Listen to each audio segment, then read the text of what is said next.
हमारे YouTube channel DR study Jodhpur channel को subscribe करें और ऐसे वीडियो देखने के लिए बेल आइकन को दबाएं। नमस्कार साथियों, स्वागत है आप सभी का। तो आज की क्लास में हिंदी व्याकरण के कुछ महत्वपूर्ण प्रश्नों के बारे में पढ़ेंगे जो परीक्षाओं में पूछे जाते हैं।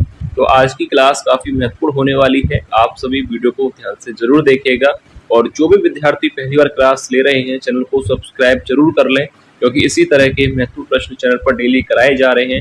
आप अपनी तैयारी के लिए चैनल से जुड़ सकते हैं। तो चलिए वीडियो को शुरू करते हैं और देखते हैं पहला प्रश्न। तो देखिए, पहला प्रश्न है, सरस्वती का पर्यायवाची शब्द नहीं है। ऑप्शन ए बीड़ा पाड़ी, बी महाश्वेता, सी पद्मा या ऑप्शन डी भारती। तो देखिए, सरस्वती का पर्यायवाची शब्द नहीं है, ये प्रश्न परीक्षा में पूछा जाता है। सरस्वती का पर्यायवाची शब्द नहीं है। तो देखिए, याद रखिएगा, सरस्वती के पर्यायवाची में बीड़ा पाड़ी, महाश्वेता और भारती, ये तीनों ही सरस्वती के पर्यायवाची हैं। तो ऑप्शन बी राइट आंसर होगा पद्मा। सरस्वती का पर्यायवाची शब्द नहीं है। पद्मा जो पर्यायवाची शब्द है वह है लक्ष्मी जी का। तो याद रखिएगा, सरस्वती के पर्यायवाची में बीड़ा पाड़ी, महाश्वेता और भारती आते हैं और पद्मा जो है लक्ष्मी जी का पर्यायवाची शब्द है। याद रखिएगा। नेक्स्ट क्वेश्चन है, गंगा को क्या नहीं कहा जा सकता? ऑप्शन ए विष्णुपदी, बी सुरसरी या सी सुरधुनी या ऑप्शन डी हैरंब। तो देखिए, गंगा को क्या नहीं कहा जा सकता, यानी गंगा के पर्यायवाची इनमें से कौन सा नहीं है? तो याद रखिएगा, गंगा को कहा नहीं जा सकता है हैरंब, क्योंकि गंगा का पर्यायवाची शब्द हैरंब नहीं है। विष्णुपदी भी गंगा के लिए और सुरसरी भी गंगा का पर्यायवाची है और सुरधनी। तो याद रखिएगा, तीनों ही ए बी सी गंगा के पर्यायवाची हैं, इसलिए हैरंब यहाँ पर राइट आंसर हो जाएगा। गंगा को विष्णुपदी भी कहा जाता है, सुरसरी भी और सुरधुनी भी। तो तीनों पर्यायवाची गंगा के हैं, हैरंब नहीं कहा जा सकता क्योंकि हैरंब गंगा का पर्यायवाची नहीं है। नेक्स्ट क्वेश्चन है, सूर्य का पर्यायवाची शब्द नहीं है। ऑप्शन ए प्रभाकर, बी दिनकर, सी विभाकर या डी दिनेश। तो सूर्य का पर्यायवाची आपको बताना है कि इनमें से कौन सा नहीं होगा। तो देखिए, याद रखिएगा, सूर्य के जो पर्यायवाची शब्द होते हैं उसमें प्रभाकर होता है, दिनकर भी सूर्य का पर्यायवाची है और दिनेश भी। तो यहाँ पर ऑप्शन सी राइट होगा, विभाकर सूर्य का पर्यायवाची नहीं है। प्रभाकर भी कहा जाता है, दिनकर भी कहा जाता है और दिनेश भी कहा जाता है, ये तीनों ही पर्यायवाची सूर्य के हैं। विभाकर सूर्य का पर्यायवाची नहीं है। नेक्स्ट क्वेश्चन है, विष्णु का पर्यायवाची शब्द नहीं है। ऑप्शन ए कमलेश, बी कमलाकांत, सी कमलापति या डी कमलासन। तो विष्णु जी का पर्यायवाची शब्द इनमें से कौन सा नहीं है? तो राइट आंसर आपको याद रखना है। तो देखिए, कमलेश, कमलाकांत और कमलापति, ये तीनों ही पर्यायवाची शब्द होते हैं विष्णु जी के। तो ऑप्शन डी यहाँ पर राइट आंसर होगा, कमलासन। कमलासन पर्यायवाची विष्णु जी का नहीं है, यह है ब्रह्मा जी का। तो यहाँ पर राइट आंसर होगा option D. A B C तीनों ही पर्यायवाची हैं और ऑप्शन डी यहाँ पर राइट आंसर इसलिए है क्योंकि कमलासन जो पर्यायवाची होता है वह होता है ब्रह्मा जी के लिए बोला जाता है। तो ऑप्शन डी इसलिए राइट आंसर होगा। नेक्स्ट क्वेश्चन है, किरण का पर्यायवाची शब्द नहीं है। ऑप्शन ए रश्मि, बी पुष्कर, सी मरीचि या ऑप्शन डी दीप्ति। तो राइट आंसर क्या होगा? किरण का पर्यायवाची शब्द इनमें से कौन सा नहीं है? तो याद रखिएगा, रश्मि, मरीचि और दीप्ति, ये तीनों ही किरण के पर्यायवाची शब्द हैं।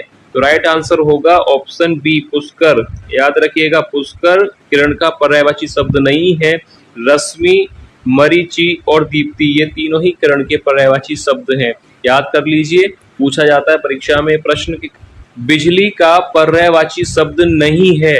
नहीं है कि प्रश्न इसलिए ज्यादा लिए गए हैं ताकि आपको पर्यायवाची शब्द याद हो सके, क्योंकि अगर प्रश्न होता कि बिजली का पर्यायवाची शब्द है तो एक राइट आंसर होता, इससे ज्यादा जानकारी आपको नहीं मिलेगी। तो नहीं है कि प्रश्न इसलिए लिए गए हैं ताकि आपको एक शब्द के तीन तीन पर्यायवाची याद हो सके। तो जैसे कि बिजली का पर्यायवाची शब्द नहीं है, तो ऑप्शन ए दामिनी, बी छपा, सी चपला या डी तड़ित। तो यहाँ पर तीन पर्यायवाची आपको याद हो जाएंगे। बिजली के पर्यायवाची शब्द होते हैं दामिनी, चपला और तड़ित। तो ऑप्शन बी राइट आंसर। चांदनी का पर्यायवाची शब्द नहीं है। ऑप्शन ए चंद्रातप, बी कौमुदी, सी ज्योत्सना या डी सर्वरी। तो देखिए, चांदनी का पर्यायवाची नहीं है, तो यहाँ पर तीन आपको याद होंगे।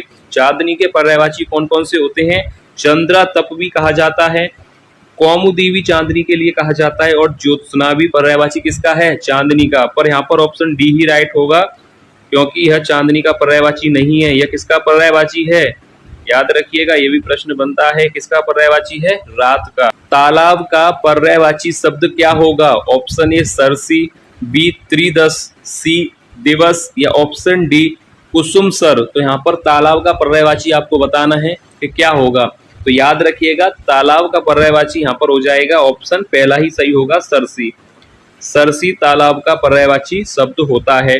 बाकी जो तीन यहाँ पर है, त्रिदश, दिवस और कुसुमसर, ये भी तो किसी ना किसी के पर्यायवाची होंगे। तो देखिए, त्रिदश किसका होता है, याद रखना है आपको, ये होता है देवता का पर्यायवाची। किसका होता है? देवता का। त्रिदश पर्यायवाची होता है देवता का। दिवस आपको पता होगा, ये पर्यायवाची होता है दिन का। और तीसरा जो यहाँ पर है कुसुमसर, ये किसका पर्यायवाची होगा? तो याद रखिएगा, कुसुमसर यहाँ पर पर्यायवाची हो जाएगा कामदेव का। किसका होगा? कामदेव का। तो साथ ही साथ याद करते चलिएगा, ये हो जाएगा कामदेव का। यहाँ पर याद रखना है आपको। सरसी किसका है? तालाब का। त्रिदश किसका है? देवता। दिवस किसका है? दिन का। कुसुमसर किसका है? कामदेव का। नेक्स्ट क्वेश्चन है, अब देखिए अगला प्रश्न है, पेड़ का पर्यायवाची शब्द नहीं होगा। ऑप्शन ए दरख्त, बी रुख, सी वृक्ष, या डी विभु। तो राइट आंसर क्या होगा? पेड़ का पर्यायवाची में से कौन सा नहीं है? तो याद रखिएगा, दरख्त भी होता है, रुख भी होता है और वृक्ष भी होता है। तो राइट आंसर हो जाएगा विभु, जो कि पेड़ का पर्यायवाची नहीं है। ऑप्शन डी यहाँ पर राइट आंसर हो जाएगा। बाकी दरख्त, रुख और वृक्ष, ये तीनों जो आप देख रहे हैं, ये पेड़ के पर्यायवाची शब्द हैं। नेक्स्ट क्वेश्चन है, रात्रि का पर्यायवाची शब्द क्या होगा? ऑप्शन ए यामिनी, बी रजनी, सी सरवरी, डी सागर। तो यहाँ पर पर्यायवाची देखिए तीन याद होंगे आपको रात्रि के, कौन कौन से हैं? यामिनी भी रात्रि का पर्यायवाची है, और रजनी भी रात्रि का पर्यायवाची है, और जो सबसे ज्यादा पूछा जाता है ऑप्शन सी, ये भी रात्रि का पर्यायवाची है। तो राइट आंसर क्या होगा? सागर। सागर यहाँ पर राइट आंसर हो जाएगा, जो कि रात्रि का पर्यायवाची शब्द नहीं है। ऑप्शन डी राइट होगा, सागर। नेक्स्ट क्वेश्चन है, मेघ का पर्यायवाची शब्द नहीं है। ऑप्शन ए पयोद, बी बारिद, सी अंबर, या डी अम्बुद।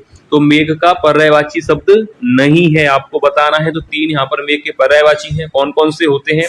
तो देखिए, पयोद मेघ का पर्यायवाची होता है, बारिद भी मेघ का पर्यायवाची होता है, और अम्बुद भी मेघ का पर्यायवाची होता है। तो यहाँ पर राइट आंसर होगा अंबर, जो कि किसका पर्यायवाची होता है? अंबर। अंबर होता है आकाश का पर्यायवाची, गगन का पर्यायवाची। तो यहाँ पर ऑप्शन सी राइट आंसर होगा। अंबर मेघ का पर्यायवाची नहीं है, यह आकाश का पर्यायवाची है। पृथ्वी का पर्यायवाची शब्द नहीं है। तो यहाँ पर राइट आंसर क्या होगा? अवनी, इला, मेदनी, या लोकमाता। पृथ्वी के पर्यायवाची में बार बार इसलिए कराता हूं क्योंकि यहाँ पर प्रश्न बनता है। तो पृथ्वी का पर्यायवाची शब्द नहीं है, तो याद रखिएगा, अवनी पृथ्वी का पर्यायवाची है, इला पृथ्वी का पर्यायवाची है, और मेदनी, ये तीनों ही पर्यायवाची पृथ्वी के हैं। तो राइट आंसर होगा लोकमाता पृथ्वी का पर्यायवाची नहीं है। नेक्स्ट क्वेश्चन है, हाथी का पर्यायवाची शब्द नहीं है। तो यहाँ पर भी तीन आपको याद होंगे। हाथी का पर्यायवाची शब्द नहीं है, दंती, कुंभी, वितुंड, या चमरी। तो राइट आंसर क्या होगा यहाँ पर, जो हाथी का पर्यायवाची नहीं है? तो ऑप्शन डी यहाँ पर राइट होगा, चमरी, जो कि हाथी का पर्यायवाची नहीं है। बाकी तीन जो आप यहाँ पर देख रहे हैं, तीनों ही किसके पर्यायवाची हैं? हाथी के। याद रखिएगा, दंती भी कहा जाता है, कुंभी और वितुंड, ये तीनों हाथी के पर्यायवाची शब्द हैं। चमरी राइट आंसर हो जाएगा। नेक्स्ट क्वेश्चन है, सरिता का पर्यायवाची शब्द नहीं है। ऑप्शन ए तटनी, बी त्रिपदगा, सी निम्ना, या ऑप्शन डी तरंगिणी। तो राइट आंसर क्या होगा? सरिता का पर्यायवाची इनमें से कौन सा नहीं है? तो राइट आंसर हो जाएगा ऑप्शन बी। ऑप्शन बी यहाँ पर राइट आंसर होगा। बाकी तटनी, निम्ना और तरंगिणी, ये याद रखिएगा, ये तीनों के तीन पर्यायवाची किसके हैं? सरिता के। तटनी भी कहा जाता है, निम्ना भी और तरंगिणी, ये याद रखिएगा, ये तीनों हैं किसके? सरिता के पर्यायवाची। और ऑप्शन बी यहाँ पर राइट आंसर होगा, क्योंकि ये किसका पर्यायवाची है? गंगा का। ये भी याद रखिएगा, ये प्रश्न पूछा जाता है तो याद रखिएगा, ये किसका होगा? गंगा का। बाकी तीन किसके हैं? सरिता के।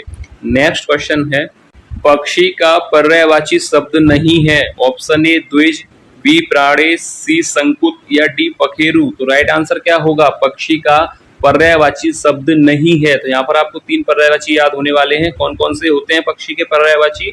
ऑप्शन पहला यहाँ पर द्विज, संकुत और पखेरु, ये याद रखिएगा, ये तीनों किसके पर्यायवाची हैं? द्विजीवी पक्षी का होता है संकुत और पखेरु।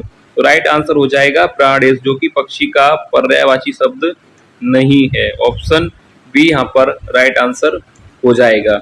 नेक्स्ट क्वेश्चन है, अग्नि को क्या नहीं कहा जा सकता? ऑप्शन ए वायु सखा, बी कृषाणु, सी दहन या ऑप्शन डी भानु। तो राइट आंसर क्या होगा? अग्नि को इनमें से क्या नहीं कहा जा सकता, यानी इनमें से अग्नि का पर्यायवाची कौन सा नहीं है? तो देखिए, वायु सखा अग्नि को कहा जा सकता है, कृषाणु भी अग्नि को कहा जा सकता है और दहन भी कहा जा सकता है, यानी ये तीनों ही पर्यायवाची किसके हैं? अग्नि के। याद रखिएगा। तो राइट आंसर यहाँ पर क्या होगा? Option D Bhanu. याद रखिए, भानु यहाँ पर राइट आंसर होगा, क्योंकि अग्नि को भानु नहीं कहा जा सकता। वायु सखा, कृषाणु और दहन कहा जा सकता है, क्योंकि तीनों का अर्थ एक ही होता है, अग्नि। तो राइट आंसर ऑप्शन डी होगा, भानु। तो ये था आज की क्लास का लास्ट प्रश्न। उम्मीद है आपको क्लास पसंद आई होगी।